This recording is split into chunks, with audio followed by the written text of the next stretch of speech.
Majin Buu Saga adalah cerita terakhir yang diceritakan dalam seri anime Dragon Ball Z. Kemudian dilanjut dengan cerita dari Dragon Ball GT. Namun pada akhirnya Dragon Ball GT tidak dianggap sebagai lanjutan yang canon pada timeline utama Dragon Ball. Karena kehadiran seri baru yaitu Dragon Ball Super yang dikerjakan langsung oleh Akira Toriyama. Tapi kalian tahu nggak sih, ternyata sebelum masuk ke saga pertama Dragon Ball Super, ada sebuah cerita yang terjadi tepat setelah Majin Buu Saga di akhir kisah Dragon Ball Z. Cerita ini bakal berhubungan dengan asal-muasal pedang yang digunakan oleh Trunks. Kayak gimana ceritanya? Oke, langsung aja. Seorang prajurit muda bernama Minusia sedang melawan monster raksasa. Minusia dapat dikalahkan dengan mudah oleh monster tersebut. Seseorang yang sepertinya berafiliasi dengan monster raksasa itu kemudian menargetkan bumi sebagai tujuan berikutnya. Sementara di planet bumi, Gohan dan Videl dengan penyamarannya sebagai Great Saiyaman tengah sibuk memberantas kejahatan jalanan. Mereka dihubungi polisi setempat untuk menyelamatkan seorang kakek yang mencoba lokot abadi dengan terjun dari menara Telkom. Kakek tersebut bernama Hoi. Setelah Gohan berhasil menyelamatkan Hoi, ia bercerita kisah seorang pahlawan dari masa lalu yang bernama Tapion. 1000 tahun lalu, Tapion menyelamatkan planet di galaksi selatan yang bernama planet Konats. Mendengar cerita tersebut, Gohan sangat tertarik dengan Tapion. Hoi kemudian mengatakan saat ini Tapion tersegel di dalam kotak musik yang ia bawa. Hoi memperkirakan bumi akan diserang oleh monster jahat, karena itulah ia ingin membebaskan Tapion dari segelnya. Sayangnya, kotak musik tersebut tidak bisa dibuka begitu saja. Hoi memohon pada Gohan untuk memanggil Shenron, karena hanya Shenron yang mampu membuka kotak tersebut. Ternyata ia sengaja mendekati Gohan dengan berpura-pura mencoba lokot abadi karena sudah tahu bahwa hanya Gohan dan kawan-kawan yang bisa memanggil Shenron.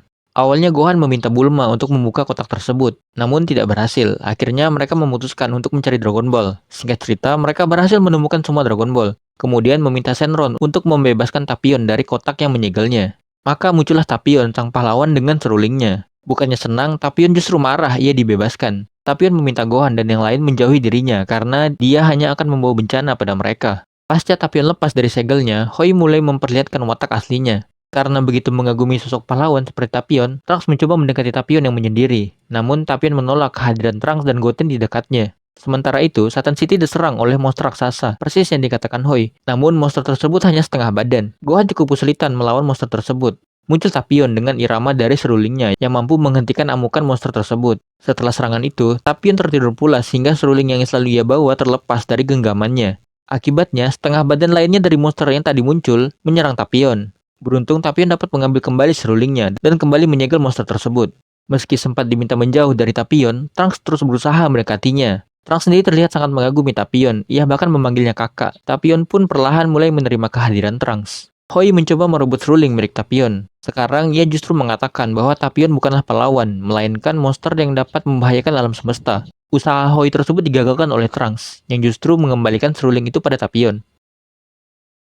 Setelah kejadian itu, Trunks dan Tapion makin akrab. Trunks bahkan mengajak Tapion beristirahat di rumahnya. Melihat Trunks yang begitu ingin dekat dengannya membuat Tapion teringat akan adik laki-lakinya. Tapion menceritakan asal-muasalnya. Ia berasal dari planet bernama planet Konats. Planet tersebut sangat mirip dengan bumi. Namun muncul sekumpulan penyihir jahat yang menciptakan gen iblis. Iblis yang bernama Hildegran tersebut telah menghancurkan planet Konat dan melenyapkan semua penduduknya. Tapion menyadari bahwa adik laki-lakinya yang bernama Minusia telah tewas karena Hildegran setengah badan bagian bawah telah menyerang bumi. Bulma meminta Tapion untuk tinggal bersama mereka karena Trunks tentu akan sangat senang. Namun Tapion menolak karena di dalam tubuhnya terdapat gen iblis. Dahulu, iblis tersebut diciptakan oleh para penyihir yang mengumpulkan semua roh orang mati di planet Konats. Lalu semua roh tersebut digunakan untuk membangkitkan Hildegran yang awalnya hanya merupakan patung batu. Hoi merupakan salah satu dari para penyihir tersebut. Hildegran berhasil disegel berkat kekuatan yang diberikan oleh dewa kepada Tapion, Minusia, dan seorang lagi rekan mereka lewat seruling dan pedang legendaris yang mereka gunakan. Mereka membelah tubuh Hildegran menjadi dua bagian, kemudian menyegel bagian atasnya di tubuh Tapion dan bagian bawahnya di tubuh Minusia. Karena Hildegran yang disegel dalam tubuh mereka, Tapion dan Minusia terus-menerus diincar oleh para penyihir. Mereka akhirnya memilih untuk menyegel diri mereka di dalam kotak musik, dan mereka dikirim ke planet yang saling berjauhan. Awal cerita yang memperlihatkan Minusia melawan Hildegran adalah momen setelah Hoi melepaskan Minusia dari kotak musik dan mengeluarkan bagian bawah Hildegran, hingga diperlihatkan Hildegran membunuh Minusia. Tapion sendiri tidak boleh tertidur. Jika ia tertidur, maka tubuh Hildegran bagian atas akan keluar dari segelnya. Bulma berinisiatif membuat tiruan kotak musik yang menyegel Tapion agar ia bisa tidur dan Hildegran tidak lagi keluar dari tubuhnya. Singkat cerita, Bulma telah selesai membuat tiruan kotak musik penyegel. Sementara Hoi kembali menyerang kota dengan tubuh bagian bawah Hildegran yang ia kendalikan.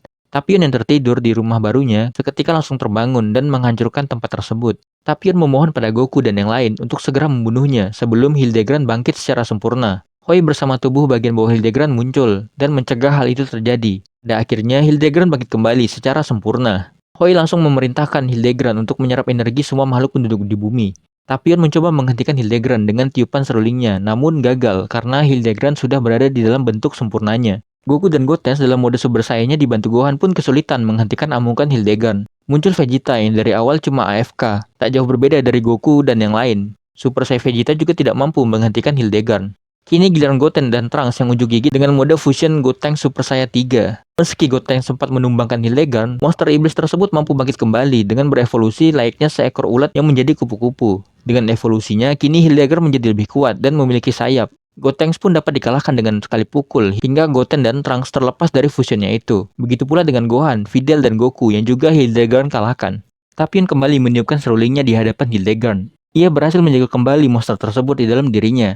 Ia lalu meminta Trunks untuk menghabisi dirinya bersama dengan Hildegran di dalam tubuhnya. Sayangnya, Trunks terlalu ragu-ragu hingga terlambat mengeksekusi Tapion. Hildegran berhasil melepaskan diri dari segel hingga seruling Tapion hancur. Hoi yang mengendalikan Hildegran pun ikut jadi korban. Ternyata Goku masih mampu bangkit. Ia dengan mode Super Saiyan 3 mencoba lagi menghentikan Hildegran. Dibantu oleh Trunks yang memotong ekor Hildegran dengan pedang milik Tapion. Pada akhirnya Goku berhasil mengalahkan Hildegran dengan melenyapkannya menggunakan jurus Ryuken atau tinju naga.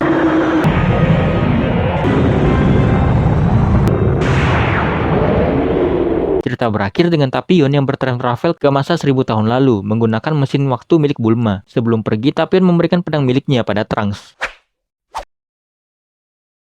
Oke, sekarang kita bahas sedikit soal film ini.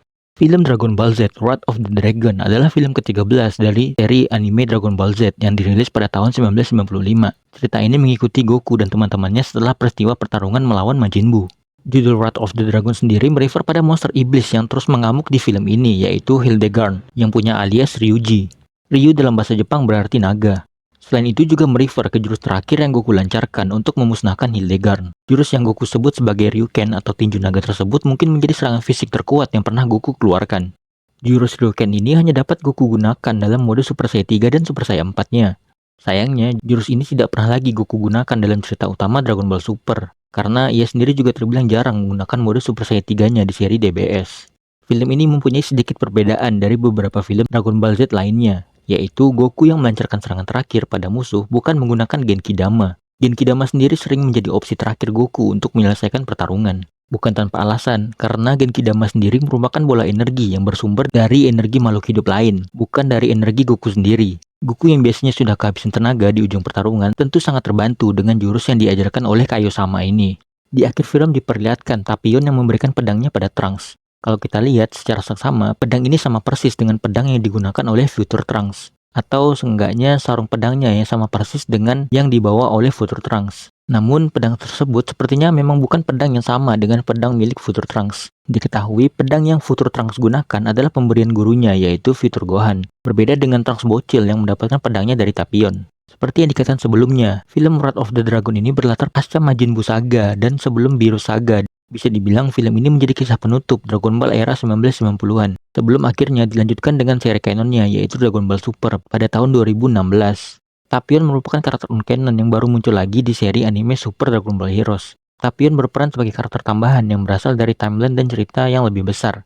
Ia berperan sebagai karakter sekutu bagi para pahlawan dalam menghadapi ancaman multiverse. Meskipun dia bukan karakter mayor dalam seri utama Dragon Ball, Tapion mendapatkan lebih banyak sorotan di dalam seri anime Super Dragon Ball Heroes sebagai pahlawan yang terlibat dalam pertarungan besar yang melibatkan banyak alam semesta dan karakter-karakter ikonik dari Dragon Ball. Film Dragon Ball Z Wrath of the Dragon mengangkat tema tentang pengorbanan, persahabatan, dan menghadapi kesulitan di masa lalu. Tapion adalah karakter yang mengalami kisah tragis, dimulai dari kehilangan planet kelahirannya karena dilenyapkan Hildegard. Ia juga harus berpisah dari adiknya demi mencegah kebangkitan Hildegard. Ketika terlepas dari segelnya, ia juga harus menerima kenyataan bahwa adiknya sudah wafat. Tapion terperangkap dalam beban masa lalu, namun akhirnya dia mendapatkan kesempatan untuk menembus kesalahannya dan menemukan kedamaian. Terima kasih buat kalian yang udah klik dan nonton video ini. Jangan lupa like, komen, dan subscribe, oke? Jumpa lagi di video berikutnya. Bye!